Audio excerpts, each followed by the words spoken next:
नमस्कार दोस्तों, जय जोहार। मैं कौशल तिवारी और बिहनिया संध्या में आपका स्वागत है।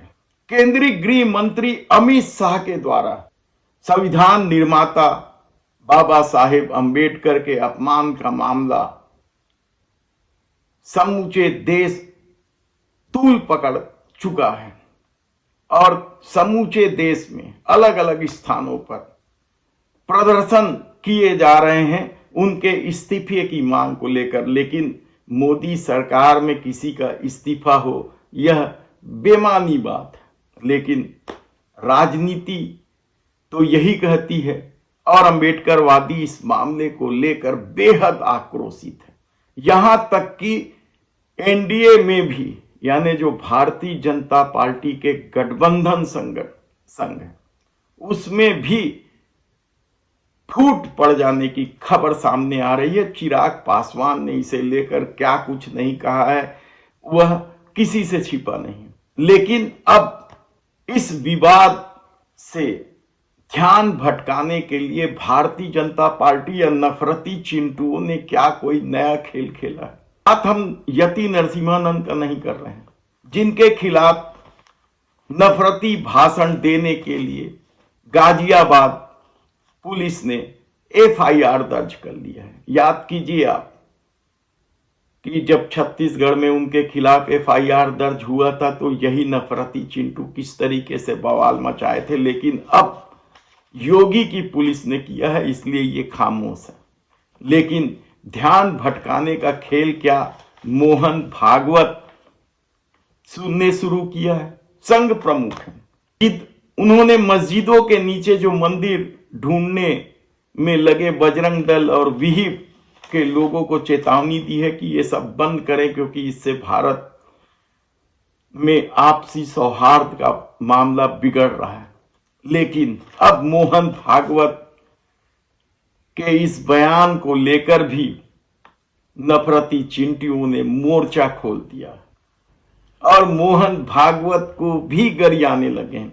कोई कल्पना कर सकता है कि जो संघ भारतीय जनता पार्टी को अपनी मुट्ठी में रखता है और उसकी सत्ता हो पूरे देश में, उस संघ के प्रमुख को कोई गरिया दे। लेकिन अंबेडकर से ध्यान भटकाना है, इसलिए यह खेल शुरू हो गया है। इस कड़ी में रामभद्राचार्य भारतीय जनता पार्टी के शंकराचार्य है, कहा जाए तो गलत नहीं होगा, क्योंकि बाकी शंकराचार्यों का कहना तो वे मानते नहीं है। राम मंदिर मामले में गरियाने लगे हैं, तो इस कथित शंकराचार्य रामभद्राचार्य ने मोहन भागवत के खिलाफ मोर्चा खोल दिया और कहा कि वह शासक नहीं है, उनकी बात को ध्यान ही मत दो। तो योग गुरु कहलाने वाले बाबा रामदेव ने भी अब मोहन भागवत पर प्रहार कर दिया है। आखिर सवाल यह है कि इन्हें ताकत कौन दे रहा है। कितने ही मामलों में फंसे हैं बाबा रामदेव, न्यायालय का चक्कर लगा रहे हैं। उस बाबा रामदेव ने मोहन भागवत पर प्रहार करते हुए कहा कि जो पाप किए उनको सजा मिलेगी। इस तरह की बातों का कोई मतलब नहीं, यानी मस्जिद में मंदिर ढूंढने का खेल चलते रहना चाहिए। सिर्फ एक ही मोर्चा नहीं है ध्यान भटकाने के, दूसरा मोर्चा खोला गया। अभी अभी स्वयं को सबसे बड़े राम भक्त बताने वाले कुमार विश्वास, उन्होंने तो सोनाक्षी सिन्हा की शादी को लेकर बेहद ही घटिया बात कही, कहा जाए तो गलत नहीं होगा। उनके मुंह में ताले शायद तब लग जाते हैं जब भारतीय जनता पार्टी के बड़े नेताओं की बेटियां मुस्लिम या दूसरे धर्म के लोगों से शादी करती। लेकिन शत्रुघ्न सिन्हा भाजपा छोड़ चुके हैं, तो उन्होंने अप्रत्यक्ष रूप से जो घटिया बातें कही है वह हैरान कर देने वाला है। याद कीजिए आप कि शक्तिमान के रूप में चर्चित मुकेश खन्ना ने भी एक केबीसी के एपिसोड में सोनाक्षी सिन्हा के जवाब नहीं देने पर रामायण से संबंधित सवाल पूछे गए थे, उसका जवाब नहीं देने की वजह से मुकेश खन्ना ने सोनाक्षी सिन्हा के संस्कार पर ही सवाल उठा दिए थे कि संस्कार होता तो इतनी छोटी बातों का जवाब दे दिया जाता। हालांकि सोनाक्षी सिन्हा ने दोनों को ही भरपूर जवाब दिया है अपने संस्कार के साथ। लेकिन एक मामला और गंभीर है, क्या अब मुसलमानों के बाद अगला निशाना बुद्धिस्ट होंगे?